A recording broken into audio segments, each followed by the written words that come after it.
Harka fuunee kabajamtootaa fi jaalatamtoota daawwattoota miidiyaa Oromiyaa 11 kun qophii sona guyyaati. Qophii sona guyyaa keenya har'aa keessatti oolmaa Oromiyaatii fi haala waliigala biyya keenyaa mari'achuudhaaf as istuudiyoo Oromiyaa 11 keessatti argamna nu wajjin tura.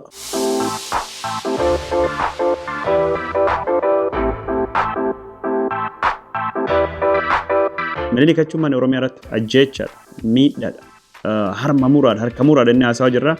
Opiidiyoon suniin Hacaaluu hundeessaa addaggeen safuun beektuu addarra dhaaban malee jedhee warra onnachiisee 4 kiiloo sittuu aanee jedha maal gooti. Haqeerroo fi qarreen Oromoo aangoottuu fidanii har'a isaan koota nuu du'a jedhaniin kunin gariin ni hidhame, gariin ni ijjeefame, kairraa farda bosona jira. Oromoon mootummaa hin qabu. Jawaar Mohammadii ka opiidiyoon har'a jechuun mootii akka carraa taate kun akka taatu godhe laaptooppiin asii qabsaahee galata hagamu guddaa biyya suni oole har'a eessi jira. Nama Oromoo kaayisii itti amanee aangoottuu si fidalle gantee jirti. Warra jechuun Minilik zamacha jedhee geggeessaa jiru. Duula gos kanaa godhu maal irraa eedda? Oromiyaa 11 Kadroo baga nagaan dhuftee Filatoom. mee gara marii keenya har'aatitti tarkaanfachuun dura biyyi teenya waan hedduu keessa jirti. Raafama garagaraattu jira. Muummichi ministeeraallee gara diree waraanaa deemanii jiranii waan hedduutu Oromiyaa keessatti illee deemaa jira. Haleellaan dirooniillee jira. Walumaa galatti mee eessaa akka jalqabnu nu ulfaata. Garuma waraanaatti adeemnutti mee maaltu jira? Torbaan darbee haala biyyittii sunitti jirtuu fi waraana eega wal haasofneen dubattu waa hedduutu jijjiirame. Waa hedduutu dhalatee jira. Ka jalqabaa Abiy Ahmed dirree waraanatti duulaa jedhee diraamaa hedduu nama kofalchiisu waan gosgosaa godhaa ture. Ka lammaffaa har'a ammoo waraana injifadhee jira harka kennadhaallee jedhee labsee jira. Suniin dubattu daangaa Itoophiyaatii fi Suudaan irratti walitti bu'iinsa dhalateen Suudaan irra xiqqaate namni 20 dhumatee har Suudaan waraana isii gara daangaa Itoophiyaatti dhiyeessee jirti. Waraanii Abiy Ahmed waggaa tokkoon durattuu jalqabe. Waggaa tokkoon durattuu jalqabe waraanii suniin olaantummaa seeraa kabachiisanii jedhame dubbatama ture. Lakkisaa waraanii kun warree Amaaraa ristii deeffachuu fi jedhamaa ka ture ammaan tana Duula Minilik Minilik zamacha tahee warree as Ameerikaa illee irraa galee Awurooppaa irraa galee ka Abiyyi deeggarraa hedduun jedhanii itti hirmaachaa jiranii. Waraanii kun waraana Minilikii ta'uun isaa Oromoo fi hiika maalii qaba ammaan tan warra Oromoo ka shakkii qabuu fi gaafii deebii hedduu deebisuu kunin waraanii kun ammoo waraana Minilik ta'uu wanni nuti argaa jirru Minilik jechuun Oromiyaa irratti ajjeechaadha, miidhaadha, harma muraadha, harka muraadha inni haasawaa jirra. Har'a taanan warri duula Minilikii geggeessina jiran Oromoo irratti dirooniidhaan Wallaggaatti akkam xiqqaate nama 100 dirooniin ijjeesee jira jedhama. Godina Kamiseettuu nama 71 olii dirooniin du'ee jira jedhamee jira. Duula Minilikii ta'uu ragaa karaa hedduun argaa jirra. Haalli hidhamtoota Oromoo hedduu ammallee yaaddessaa. Itoophiyaan yeroo ammaan tana kufaatii dinagdee hamaa, kufaatii dippiloomaasii hamaa, kufaatii waa hedduu keessa jirti. Tokko filannee raasuu dandeenya. Galatoom Kadiroomee naannoon Oromiyaa yeroo kana dhiiga gurguddaatu deemaa jira, rakkina gurguddaatu deemaa jira. Keessattuu godinni Wallootiif Wallaggi akkuma tamma kaaftee dirooniidhaan tumamaa jiraachuutu himama. Mootummaan naannoo Oromiyaa uummata Oromoo ittisuudhaaf humna qaba jettee yaadda.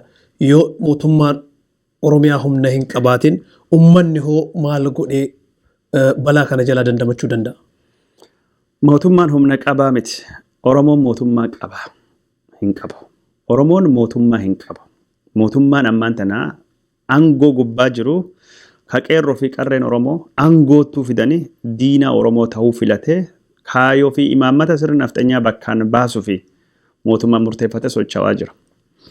Mootummaan kun inni akkamiin diina Oromoo jettee yoo ilaaltu opiidiyoon gaafa duraa gaafa warri ammaan tan isaan juuntattiin jedhan wal dhabaniin kun hojjete akka warri tajaajiluuf akka meeshaa ta'aniif Oromiyaa ittiin miidhuuf Oromiyaa ittiin kolaasuuf saamuuf saamsisuuf ijjeesuuf buqqaasanii nama biyya baasuuf itti fayyadamaa turan. Garuu onnee itti godhee Oromoon gabrummaa jalaa bilisaa baasee gabrummaa waggaa 27 fi akka harree warri fe'achaa ture irraa bilisaa baasanii 4 kiilootu sitti aanee fayyadanii Hacaaluun faatii Jawaar Mohammadii faatii qeerroo fi qarreen hagamii aarsaa akkam hadhaawaa ta'e kaffalanii opiidiyoo onnachiisanii onnee itti godhan achittuu galchan.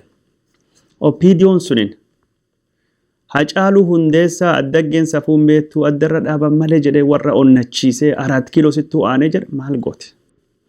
Jawaar Mohammadii ka OPDO'n har'a jechuun mootii akka carraa taate kun akka taatu godhe laaptooppiin asii qabsaahee qeerroo fi qarree Oromoo hiriirsee miidiyaa tokko banee galata hagam guddaa biyya suni oole har'a eessi jira.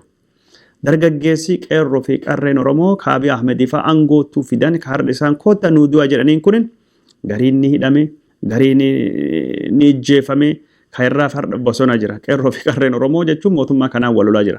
OPDO'n carraan guddaan hagas ga'u kennamee fi carraan biyya bulchuu, carraan jijjiirama kana sila gara milkiitu geessu odoo qabanii carraa jijjiirama kanallee bakkaan baasuu dhabdee jirti. Nama Oromoo kaayisii itti amanee aangootuu isii fidallee gantee jirti. Har'allee OPDO'n kalee ergamtu sirna warra Tigra Ihadigi turte har'a immoo fedhii warraatiin dhiibba tokko malee ergamtu sirni nafxanyaa ta'uu filatanii kalee karoora Ihadigi ka uummata miidhe bakkaan baasuu fi har'a immoo fedhii warraatiin karoora Minilik harka muraa bakkaan baasuu fi warri carraaqaa jiru. Warra jechuun Minilik zamacha jedhee geggeessaa jiru. Duula gos kanaa godhu maal irraa eedda? Kana jechuun yoo isaan dirooniin Wallaggaa dhahanii nama fixan namni dhibbaa olee Wallagga bahaa keessatti dhumatee jira. Dirooniin sun warra Amaaraa weerartuu laga Abbayyaa qaxxaamura dhufeef isaanii fi tumsa kennuu fi godhamee jedhamee dubbatamaa jira. Walloo keessalleetti dirooniin akkasuma nama dhahee nama fixaa jira. Kanaafuu mootummaan kun mootummaa diinummaa Oromoo filatee labsatee hojiirra oolchaa jiru waan taateef uummatii Oromoo mootummaa kanarraa ittisa, mootummaa kanarraa dahoo, mootummaa kanarraa waan mootummaa eeggatu tajaajila haa taatu yookaan ammoo ittisa haa taatu wanni tokko illee hin jiru. Kanaafuu uummatii Oromoo uummata mootummaa hin qabne ta'uu beekee wanni mootummaa fakkaatullee mootummaa uummata diinomsee imaammata Minilik kan nafxanyaa bakkaan baasu ta'uu beekee akkasittuu hireen isa harkisa jirti. Akkuma kalee suni qabsaa'ee sirna jechuun mootummaa kan maantana sirna Minilikii bakkaatti deebisa jedhu kan ofirraa buusuu qaba. Galatoomi Kadiroomii as biratti waan tokko dubbachuun barbaachisaadha. Uummanni Oromoodhaa yeroo akkanatti duguuggaan sanyii isarratti lallabamu mootummaan isaan gargaaru yeroo hin jirre kanatti uf malee waan biraan qaban yeroo godinni Wallaggaa dirooniidhaan tumamu yeroo uummanni Walloo dirooniidhaan tumamu kanatti godinaaleen Oromiyaa iddoo biroo jiran yookiin godinaaleen Oromiyaa kanneen biroo maaf callisan sitti fakkaata maal godhuu qaban jettee yaaddaati? Waan callisatti hin fakkaatu. Sochiin bakka hundattuu godhamaa jiru qindaa'ee yeroo tokkottu kayaa hin jiruu malee bifa gargari faffaca'ee firfirfamaa taheen sochawaa jiran. Shaashamanneetu wanta ni beeytaa, Roobee Baaleettu waan tahee Harargee godina adda addaa keessatti, Boorana, Gujii, Wallaggaa keessatti sochiin adda addaa hin jira kan mootummaa kana diddaa. Kanaaf mootummaan bakka hedduutti namijjeessaa jira. Garuu waan ammaan tan tattahaa jiru kana gargari faffaca'aa kana akkamiin walittu qindeessinee akka tokko tahee ka'u sanirratti hojjetamuu qaba. Kanaan dura miidiyaan sochiilee naannoo adda addaa keessa jirtu qindeessee barbaadee uummata yeroo tokkottu dammaqsee kaasee ture. Ammaan tana karaa suniin carraaqin yaaliin godhamaa jiru. Haga sun quusa miti sanitti ta'uudha malee uummatii carraaquu hin dhabne. Garuu carraaqin uummatii godhe kun gayaa miti. Kan caala jabaachuu qaba. Kan caala cimuu qaba. Maaliif jennaan wanni har'a Wallootti tayaa jiru, wanni har'a Wallaggaatti tayaa jiru boora ilmaan komandootiif ni dhufa. Bori ilmaan Harargeetiif ni dhufa. Bor Booranaaf ni dhufa. Bor Gujii ni dhufa. Bor Bakkunda Jimma Abbaa Jifaaruu Dun Abbaa Booraa tokko irraa naftu. Maaliif waraanii kun kaayoon isaa ammaan tana ifa gala tahee jira. Duula Minilik jedhanii nutti himamee jira. Duula Minilik jechuun Minilik Oromoo irratti maali gadaannisi seenaa kan inni kala dhiise. Minilik jechuun nama harma muraa fi harka muraa godhe. Eessatti uummata Arsii irrattu calii calanqoo nama godhe san Harargee dhufuu deemte jechuudha. Warra duula Minilikii jedhu kanatti har'a guuza waraana nu yaammachaa jira. Duuli Minilikii kun Tigraay irratti injifannoo argannee eegii jenna gara Oromootti deebinaa imaammata Minilikii bakkaan baasnaa jedhan. Kana jechuun odoo dhagayaa jiru har'a ilmi Arsii kasi komandoo tokkine kan Minilikii fi duula ka Abiy Ahmedii wajjin jiru seenaan kalee gaafata. Seenaan kalee isaan gaafachiisa. Yoo har'aan inni duula Minilikiitii fi duula jettee Arsii keessaa baate lafeen Leenjisoo Diigaa maal siin jette? Lafeen Roobaa Buttaa maal siin jette? yoo atine har'a jechuun Minilikii fi Duulaa jettee Harargee baate lafeen wadaay galmoo faatii maal siin jetti lafeen warra gootota akka bakar waaree faatii maal siin jedhan Oromoon kana beekee duulii gara Tigraay irratti godhamaa jiru gara ummata Oromoo Walloo irratti godhamaa jiru kun Duula Minilikii imaammata isaa bakkaan baasutidha. Kan ammoo Daani'el Kibret nutti himee jira duulii godhamaa jiru kunini Duula Abiy Ahmedii Minilikii sadaffaa godhuutii jedha. Minilikii lammaffaa hin beekta Minilikii sadaffaati. Minilikiin sadaffaan ta'ee jennaan duutii ammaan ta'e Wallagga irra haasawaa jirru tunini qaama imaammata mootummaa Abiy Ahmedii kan Minilikii kun Oromoo bakka hundaayyuu waliin gahuu deemti waan taateef Oromoon kana beekee qeerroon kalee sun har'allee ni jirti qarreen kalee sun har'allee ni jirti abbaan gadaa sun har'allee ni jira kukkuun inni beekame ummati kun tokkummaan kahuu qaba wata akkasirratti dubbadhuti yeroo ammaan tana warra mootummaa fi ummata jidduu deemuttu jira duulii kun Duula Minilikii jedhamee odoo dubbatamaa jiru awwaan nagaddisiisa Abba gadasi komando kaufin jedhan warra Arsii warra gartee leenjisoo diigaatii fi rooba buttaa keessaa baana jedhan har'a jechuun Minilikii saniif kayaa Duula jedhanii ilmaan Arsii ibiddattu oofaa jiran boori man warrattu ibiddi gosa har'a jechuun Walloo keessattuu qabate ka Wallaggaa kun kan itti dhufee deemaa jiru abbootii amantii ka akkasii dhagayaa jira har'a jechuun ajenda amantii godhanii waraana kan godhanii Abiy deeggara jedhaniin abbootii amantii Islaamaa Kiristaanallee ka adda adda dhagayaa jira warri kun boori seenaan isin gaafachiisuu deema dandeettan ummata keessan hoggana dadhabdani gufuun ta'ina dura gora lubbuu namaa baraara dandeettan dadhabdani lubbuu namaa ibiddattu noofina Oromoo wabuusoo dandeettan garuu Oromoo hin miidhina kun dhaamsa warra OPDO le dhaamuu barbaannu kanuma kan jechuu fedhu Galatoomii kadiromee Oromiyaa keessa yeroo ammaa kana humna lamatu jira. Akkasuma biyyattii san keessallee humna garagaraatu jira. Humni Oromiyaa keessa jiru kun humna mootummaatiif humna mormitootaati. Walakkaa kanatti rakkinoota gurguddaa yeroo uumaman kanatti keessattuu sababa humna mormitootaa kanaan mootummaan miidhaa gurguddaa uummata irratti geggeessutti jira. Uummanni kun akkamiin dandamachuu danda'a jettee yaaddaati maal godhuu qaba ani Oromiyaa keessatti yeroo ammaan tana humnuma tokkotu jira jedhee yaada humni lama miti humni jiru durii humna mootummaatii fi humna uummataatidha qeerroo ka jennu qeerroo mootummaan diigee jedhee yaadee ture garuu qeerroon hin diigamne ni riphee malee ni jira akka ibiddaa dibamee malee jaba ibiddaatti hin dhaamu bulee jira har'allee jira humni tokkichi jechuun jiru kan beeku humna qeerroo jedhamu kana humni mootummaa jedhamu kunin mootummaa qaamii jedhamu diigamee jira. Mootummaa qaamii jedhamu qaama diinaa tahee jira. Mootummaan akka hin jirre ka beektu Abiy Ahmedii masaraa biyyaa irra biyya bulchuu dadhabee riphee lola tahee inni nu gaarattuu galee qabsaa'uu deemaa jedhee bosonattuu gaafa galee mootummaan dippiloomaatonni ittiin dubbattu mootummaan masaraa biyyaa qabatu kaachi imaammata baasu ka biyya bulchuu akka hin jirree fi ammaan tan mootummaan jiru yoo mootummaa taate riphee lola tahee riphee lolaa fi riphee lola wal lolaa jiru. Warri Tigraay illeen gaara jira, Abiy illeen gaara galee jira. Galee moo hin galleen waan bira tahee akka mootummaattu gad bu'ee jira, akka mootummaatti biyya bulchaa hin jiru, akka mootummaatti misooma harkaan qabu, waa'ee fayyaa harkaan qabu, waa'ee dippiloomaasii harkaan qabu, hariiroo biyyaa harkaan qabu, har'a mootummaan Abiy Ahmedii bosonattuu galee akkasittuu gad bu'ee jira. Dr. Awwal Qaasim Yaalolleen dhiyoo kayyoo dubbate amma qaamii wal lolaa jiru mootummaa fi riphee loltootu miti riphee lolaa fi riphee lolaatti wal lolaa jira waan jirtu dubbatee jira. Kanaaf humni mootummaa iyyuu hin jiru. Humni falmitoota aga tokkotti xiqqoo tokko hin sosochaanii jiran.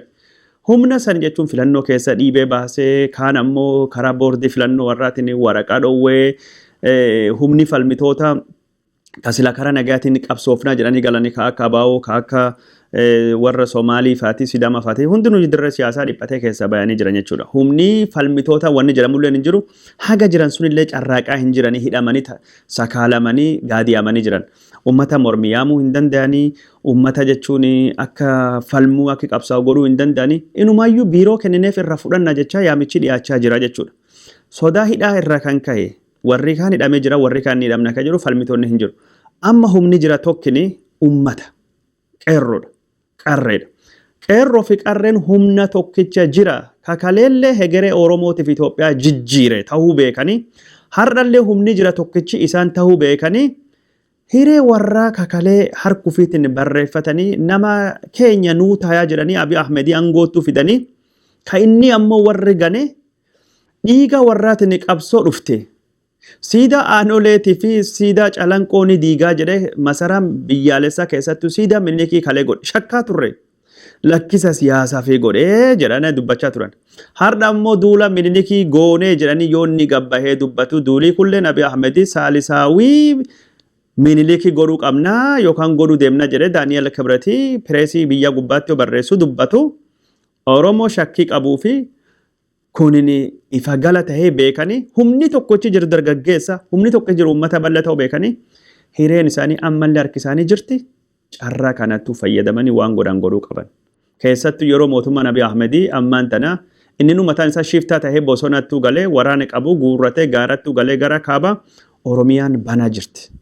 Mormiif taanan waan adda addaatiif taanan ammaan tana haalii mijataa fakkaata. Akkasuma jirallee. Kanaaf uummatii Oromoo hireen isa harki isaa akka jirtu beekee waan godhuu qabu ammaan tana godhuu qaba. Dargaggeessi Oromooleen sun godhuu qaba. Humni jiru tokkicha ka uummataati.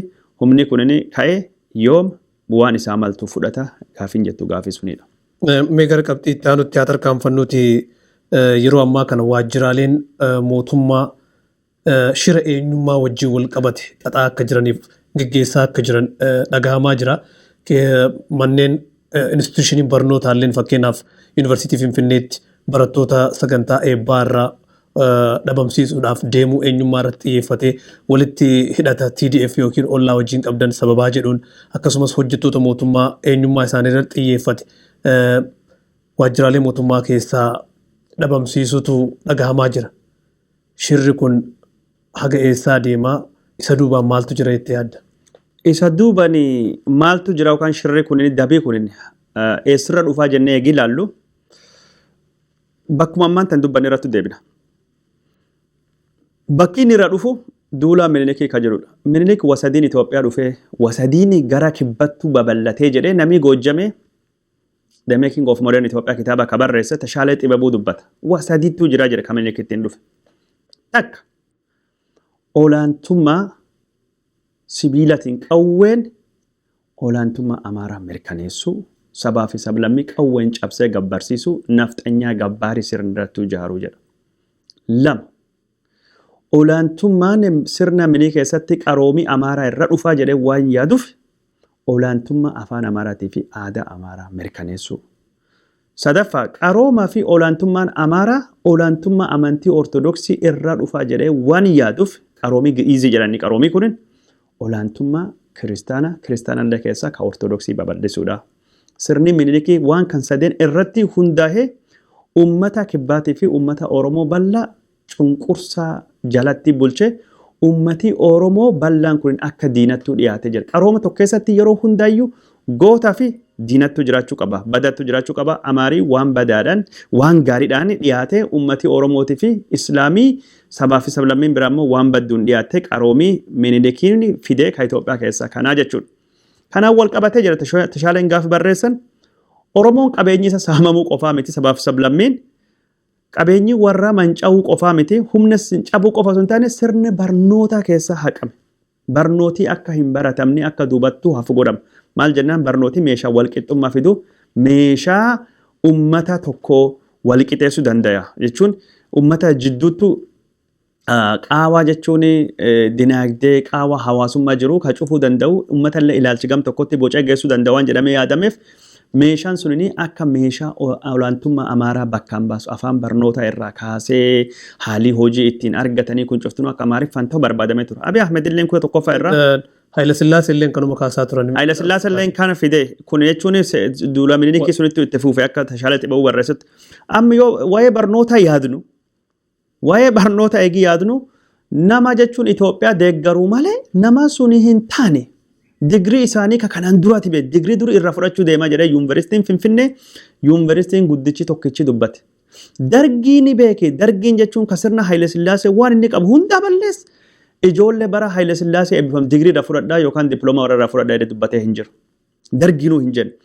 mootummaan Abiy Ahmed kufaatiin inni kufee haga sundaayyuu har'a warra maqaa Itoophiyaa balleessaa sirna ammaan tana jira kan bira hin dhaabbanne warra jechuun mootummaa warra Tigraay deeggaraa yookaan qaama badii warra walitti jira deeggar Tigriira warra fudhatu jechuun mootummaan kun hagam tokko akka inni kufe biyya san keessatti jechuun bilisummaan baruuf barsiisuu yookaan ammoo academic freedomiin akka hin jirre agarsiisa jechuudha.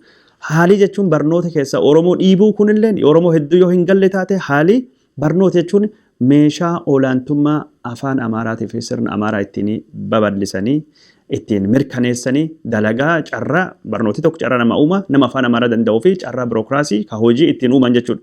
Har'allee kan godhee jira. Oromoon afaanii Oromoo afaan federaalii naa godhe jedha doo gaafatu Abiy Ahmedii maalidha.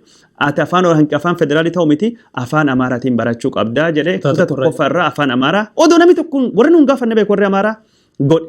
Har'a kun jechuun duula minilik yoo inni godhaa jedhu kun cuftinuyyuu dubbiin gartee gaafa jalqaba irraa Abiy Ahmedii kaasee waan akka malee nama gammachiisu keessa teessoo minilik irra taa'uudhaa jedhe dubbate. Kun hundi walitti hidhate. Yoo karaa hojiitiin ammoo nama Oromoo hojii keessa ari'uu qabeenya keessaa baasuu taate Itoophiyaan maalirratti dhaabbat sirni nafxanyaa gabbaarri nafxanyaa jechuun horii kan keessaa moo lafa kan kee fudhachuu lafa kan kee irratti qottee gabbartee nam nyaachisu loon kan kee dhabuu maasaa kan keeti firistii kan keeti ifin bultii kan kee jaartee kan kee hunda dhabuu ture garbaa ture namiin gurgurama.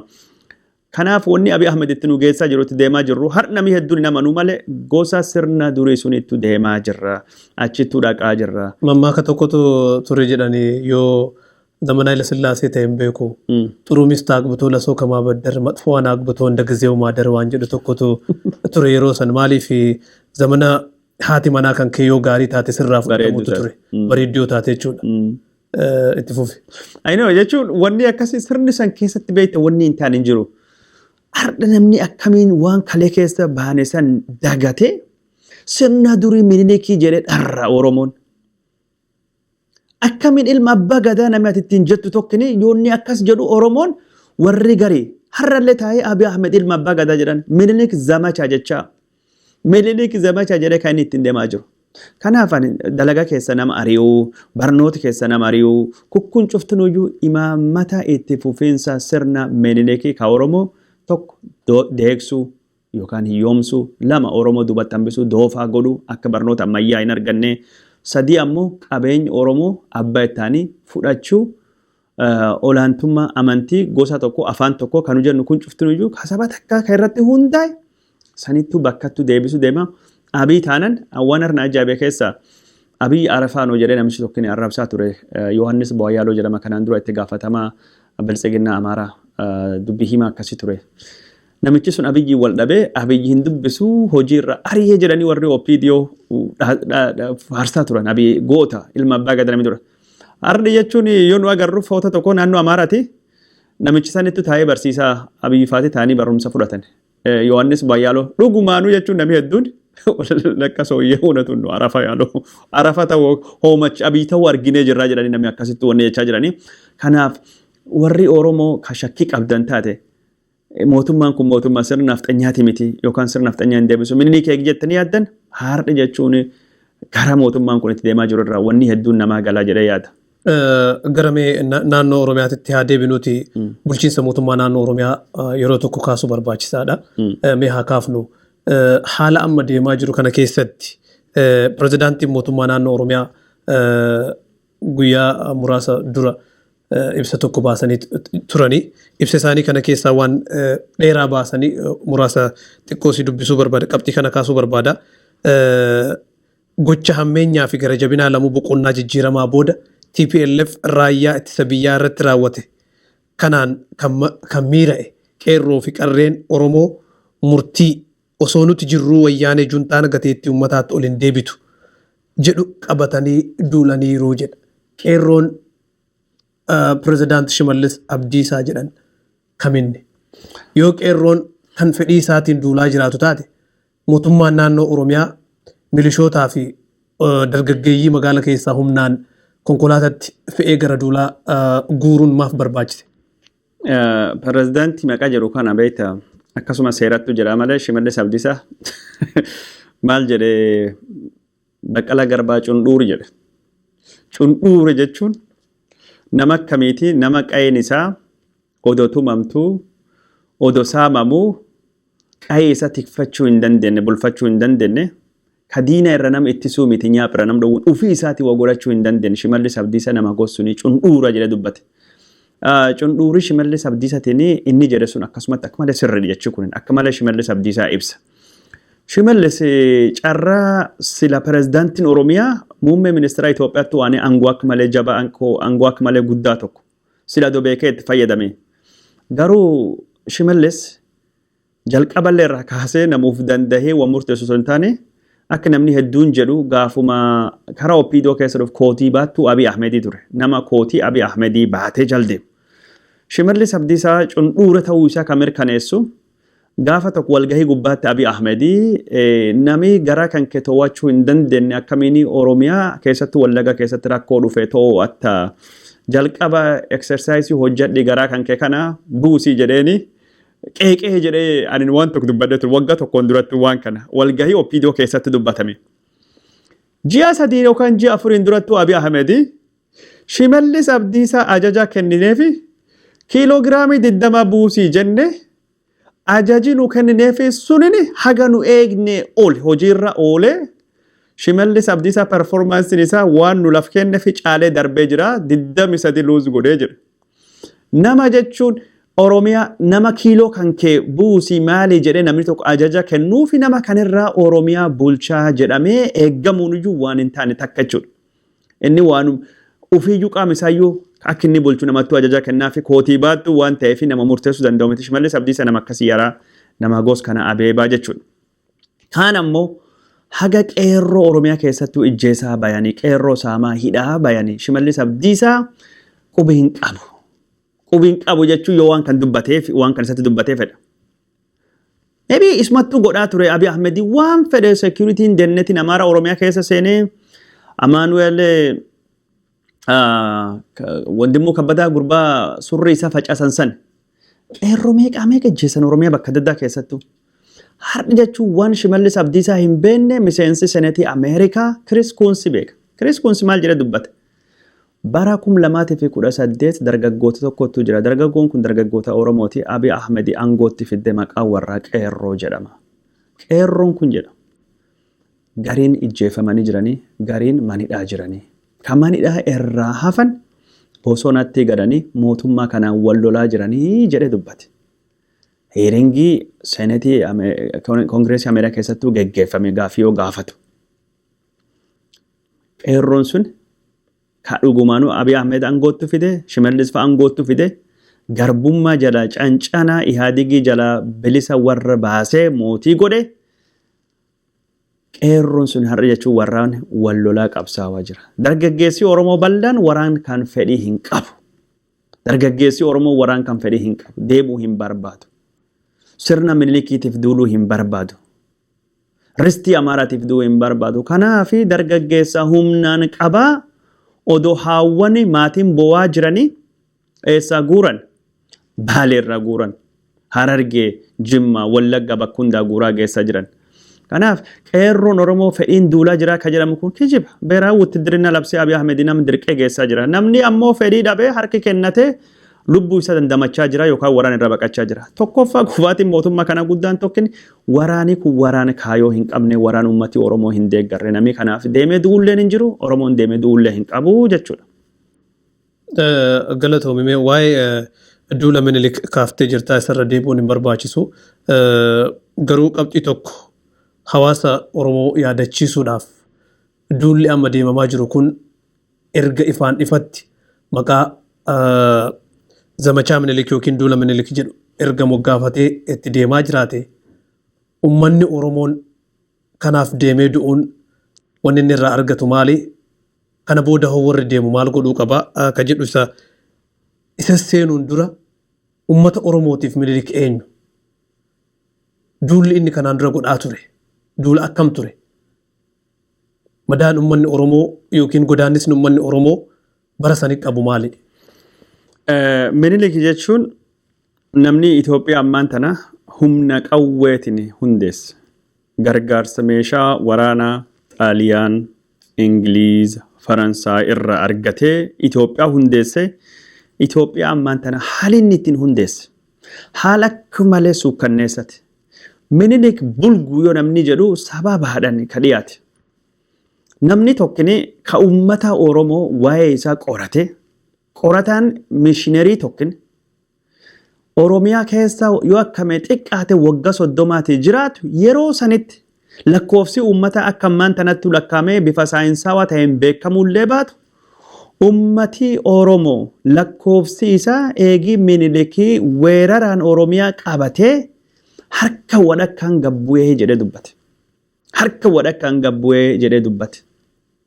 Namni kunin lakkoofsi miliyoonota irraa ummati lafa badhaatu bisaa gubbaa jiraatu kan inni waggaa 30 dura argee gaafa inni deebi ummati sun dagaagee sila baay'achuu ka qabu sababa weerara Minilikiitiin harka 30tiin harka 50tiin wadhakkaa gadi bu'ee jira jedhee dubbate. Kan yeroo biraa bal'inaan irra deemnee haasofna. Minilik yoo fagoo dhiisne jechuun namni Arsii hardhallee akka jechuun mammaaksalleettu akka jecha malleettu ka haasame harma muraa fi harka muraadha. Aanolee bakka jedhamtu asallarra fagoo hin jirtu. Aanolee sunitti ummata Arsii waggaa hagamiin eegi walloleen dubatti qabee namaa kenna harkirraa muree ture. Dubartii hormaata harmirraa muree ture. Minilik nama gos kanaa ummata Oromoo irratti yakka. Waan inni Harargeetti calanqootti Harargee godhee nami dagatee hin jiru. Minilik Oromoo qofaa miti. Walayita gaafa inni qabatee duula walayita san gubbaattu Vanderlihem nama jedhamu kadaachi tokkottuu irratti hirmaate. Duula sana Alexander Blatovich nama jedhamu Raashiyaattuu si gargaaree duude. Walayita yoo akkamee xiqqaate nama 100,000 oli humna kahoxoonaa ijjeese walayita 100,000 fi 18 garboota goosise midhaanii horii isaanii walayita irra ooftee akka Finfinneettuu galtu godhe. Barii kunini bara 1894 barii waraanii Aduwaatii fi qophaawaa jirtu. Yeroo ummati Oromootiif ummati walayita beelan dhumachaa jiru Minilik waan qabu hundaayyuu waraana bobbaasee saamsisee horii isaa Finfinneettuu fidee Finfinneen maqaan yeroo san ishiin ittiin beekamtiin beekti Noo Ark jedhamti. Markaba Noohi turte. Beelii hamaani kifuuqani jedhamu Itoophiyaa seenii nami dhumate nami hin dhumatin kan hin beelayin ummata waraana Minilikii kasaame waan qabu hundaayyuu waan ummatii qabu Finfinneettuu fe'eefiti. Minilik kafaattu maal godhe? Ummata kafaa kuma gam ijjeessa jedhama. Ummati Gimiraa jedhamu. Ummati Gimiraa jedhamu sabxiqa tokkottu jira. Ammaan tana Yemi jedhame maqaan Yemiitiin beekama ummatii kunini. Ummata kana namni keessa dhufe fakkeenyaa fi ana Gimiraallee hin jira. Ana adda tokkollee hin qabani. Ana Gimiraa fi Kontaasiyaa. Kuloo Kontaa Gimiraa naannoo isa hin jirani. Jimmaallee keessa jirani. Ummati kun beek dhibba keessa harki 63 dhumate. Sirna garbaatiin gurguramee Minilik inni fixee jette. Minilik jechuun waan gos kana kafa irratti godhe. Waan gos kana Gimiraa irratti godhe. Wanni inni ummata Suudaanii gurraacha jechuun Benishaangulee Gumuzii ummata Shaanqillattiin jedha irratti godhe waan seenan dubbatee himuu miti. Waggaa waggaan Minilikii fi abbaan isaa Haile Morokkotii fi akaakuun isaa Saahile Sillaaseen ummata Oromoo Katuulamaa irratti duulee qabeenyi isaanii waggaatti yeroo tokko wagganna saamaa gubaa mancaasaa ture. Minilik jechuun nama gos kanaatidha. Minilik jechuun dhukkuba Itoophiyaan ittiin deemte kana hundaayyuu sababa ka ta'e olaantummaa saba tokkoo ka jennu, olaantummaa afaan tokkoo ka jennu, olaantummaa aadaa tokkoo, alaabaa tokkoo ka jennu kun hundinuu hundeen rakkoo Itoophiyaa dhukkubii awwaalamee dhufu Minilikii nama jedhamu kan irraa dhufee jechuudha. Minilikii har'a biltsiginnaan faarsaa jirtu kun silaawota Itoophiyaan biyya haqaa biyya dhugaa taate Minilikii faaruu isaati mitiyyuu maqaa isaa dhahuuniyyuu seeraan nama adabsiisuu qaba ture. Akka jechuun biyya Ruwaandaa keessatti jenosaayidii Ruwaandaa mormuun si adabsiisa. Hitlerii faarsuun biyya Jarmanii keessatti Oostiriyaa keessatti si adabsiisa. Silaadoo haqii jiraate Itoophiyaa keessatti Minilikii duul isaa goonee maqaa isaa waan isaa bakki isaatti deebisnaa mitiyyuu Minilikii sila har'a maqaan isaa dhahamuun Minilikiin faarfamuun yakka ture. Akka biyya Jarman keessatti Hitlerii faarsuun yakka ta'e. Oostiriyaa keessatti Hitlerii faarsuun yakka ta'e. Har'a jechuun biyya Itoophiyaa keessatti Minilik faarsuun yakka ta'uu qofaa yoo osoo hin taane Hambaaleen Minilikii kabiyya san keessaa siidaan sun cuftuu harsila waan diigamuu qabu ture. Masaraan biyyaalessaa Minilik jedhamu sun diigamee yookaan maqaa jijjiiramuu qaba ture.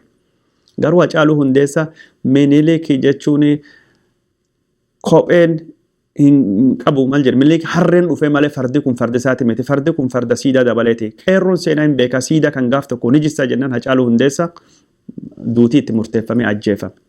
Har'i Itoophiyaa keessatti Minilik qeequun namijjeessisa. Miniliki qeeqeeti Jawaar Muhammad jechuun aanolee dhaqee harma muraa farka muraa siidaa wajjin footoo ka'ee himata Jawaar Muhammad keessattuu dhiyaatee irrattu tokkini siidaa aanolee bira deemtee footoo kaa'ate jedhanii garuu Abiy Ahmed Minilikii fi siidaa dhaabee duula siidaa Minilikii jedhamee Abiy Ahmed Saalsaawii Minilikii jedhamee faarfa Minilik sadaffaa. Silaa wanni kun cuftinuyyuu Itoophiyaa keessattu wanni nama adabsiisuu qabna mina adabsiisuu wanni sila namni godhee kafaarfamuu qabamoo nama hin faarfisiisu garuu watakka wanni dubbachuu deemnu kana. Hin turaa malee Minilikiin gaafa tokko Hitlerii Afrikaa jedhamee moggaafamuun warri Minilikii ammaan tana fafaarsuu kun inni faaruun isaanii sun gaafi seeran adabamtee dhowwamtu ni dhufti. Qabsoo sabaa fi sablammiitiin qabsoo uummata Oromootiin wanni ani mirkaneessa dubbachuu danda'u. Miniliki akka harma muree Abiy Ahmed siidaa isaa fi dhaabee lakki siyaasa fi godhee malee inni sabboona ilma bagada wanni sun hin ta'u. Imaammati Miniliki illeen hin deebi'u bakka illeen hin bahu Abiy Ahmed illeen hin milkaa'u. Miniliki illee faarsu illeen gaafa tokko adabbii fidaa kanattu jira. An kana afaan guutee dubbadha. Galatoomii kajiroomee sagantaa keenya gara goolabuutti adeemnuti qabxii lamaa kaafneeti sagantaa keenya goolabna. Qabxiin kiyya itti aanu biyyattiin teenya oolmaan diree waraanaa akka yeroo ammaa kana gama lamaaniin iyyuu akka miidiyaaleen hin gabaafne odeeffannoon tokkolleen akka hin baane labsii baasanii jiranii labsii kana akkamitti ilaalta? Labsiin kun labsuma waliigalaati. Abiy Ahmed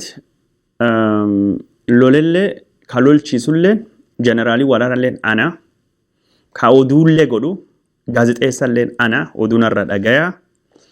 Ka seerallee baasu parliamentarianiin yookaan ka wayillee godhu labsiillee baasu command postiin ana narra dhagayaa. Itoophiyaa jechuun ana na qofattu dhagahamuu qabaa waan jedhu labsiin kun inni kadeemaa jiru. Labsii kan qofaa miti nama ilaalcha gosa Abiy Ahmediitiin faallaa ta'e hundayyuu akka inni hidhamu nama ilaalcha faallaa Abiyyii ta'ee digriin isaa akka irraa mulqamu yuunivarsiitii Finfinneetiin nama hojjeta mootummaa ka civil servantii ka waraan kan hin deeggarre ilaalcha Abiy Ahmed irraa faallaa qabu hojii keessaa akka inni ari'amu yookaan liqii akka inni dhabu yookaan biizinesii isaa irraa akka inni cufamu murtiin kun cufti darbee jira. Kadirree waraanaa gaazexeessummaa walittuu qabatillee mootummaan Abiy Ahmed odeeffannoo waan jedhamu hundaa to'atee oduu isaa kan injifannoo jedhuun gurra nama duuchuu barbaada. Mootummaan an injifachaa jira harka kennadha namaan jedhu yoo dirree waraanaa gubbaatti ana malee namni waa biraa hin dubbatin jedhu injifannoon inni dubbachaa jiru kuninu injifannoo televezyiinii fi reediyoo keessa jirtu malee injifannoo lafirratti jirtu miti. Tokko waan isirrattu tayaa jira ka lafirra dhoksuu barbaada. Itti namanu waan jedhu kana. Kanaafuu qaamni walabaatii fi bilisa ta'e akka mirkaneessuun barbaadu. Lammaffaa dubbii godhu haasawu oduu godhu mootummaa malee qaamni bira danda'u hin jiru. Anaa alatti warri waa godhan yakka. Oduu jechaa jirru gabaasuu hin dandeettanii qofa odoo hin taane warri biyya alaa ka gabaastanilleen odeeffannoo mootummaan Abiy Ahmed dubbatu. Nuttu jechuun isinii kenna. Kanuu isinii kenne malee bira gabaasuu hin dandeettanii jedhee mootummaan Itoophiyaa xalayaa barreessafii jira. Waraana ka godhaa jiru mootummaa Abiy Ahmeditti. Oduu waraana ammoo ka mirkaneesse oduun dhugaa kanattu jira gabaasa. Faakti cheekillee sanuma qaba. Qaama jechuun oduu kiyyatti dhugaa faakti cheekii godhee oduun juntaa kijiba kiji dhugaadha. Oduun BBC kijiba kiji dhugaadha. Ka Reuters kijiba dhugaadha. Kanumaaf garee dhugaallee anattuu qabaa jechuuf dhugaallee manaapoolii irratti fudhachuu jira mootummaan Abiy Ahmed oduullee argitee sanittu jira. Kasadaffaa ammoo gaazexeessitoota biyya keessa hojjetaa jiranii ka biyya alaa gurba tokko gaazexeessa tokko Gabruu jedhama. Aljazeera faafi gabaasa AP faafi gabaasa gurbaan sun isallee waraqaa irraa fuudhanii jiran is qofa miti warra kanaan dura ari'anii New York Times, Reuters maddeen oduu hundaayyuu gartaa mootummaan Abiy Ahmed dirree lolaalleetti mo'amaa jiraachuu isaati walittu qabatee oduu jirtu to'achuu fedhii irraa kan qabu yeroo ammaan tana seeraa akkasii baasaa jira. Garuu watakka deeggartoonni isa seerii kun ammoo warraaf hojiirra oolu. Taammanyi bayyane oduu dirree waraanaa yuutuubii biizineesii godhateeyyuu nama 5,000 10,000 20,000 daawwataa fi achirra haasawate. Taammanyi bayyane irratti hojiirra oolu.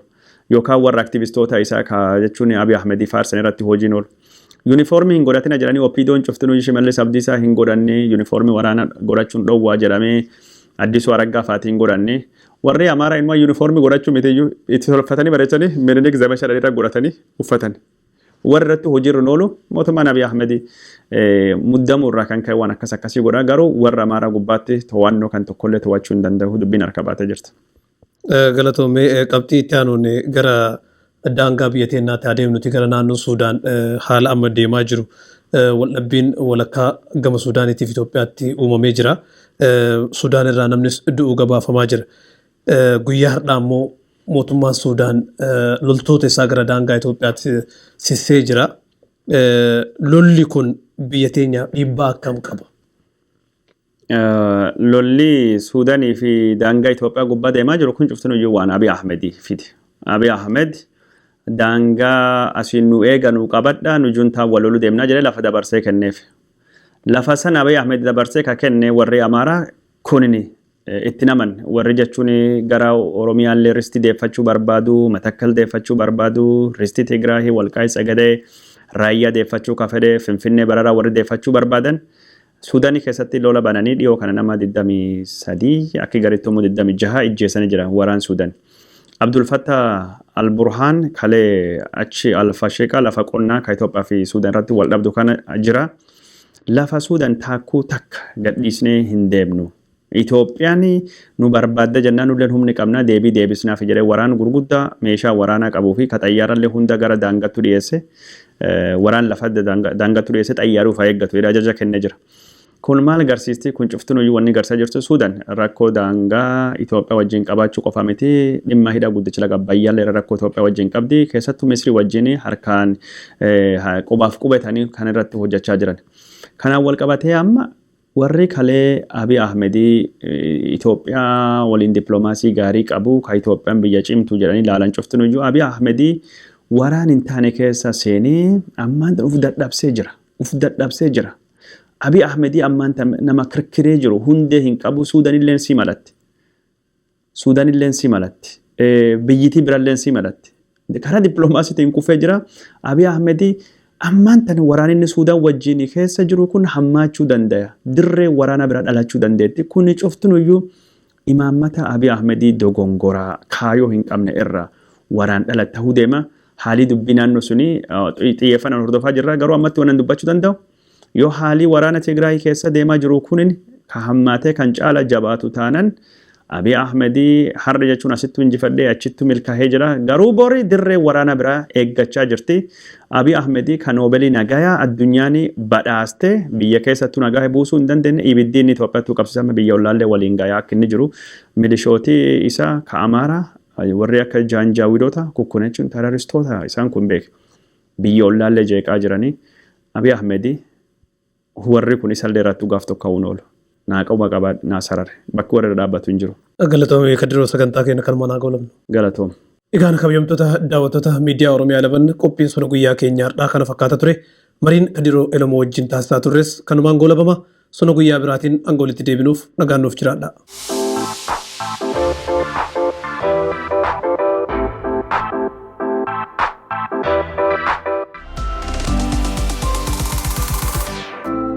Oromiyaa 11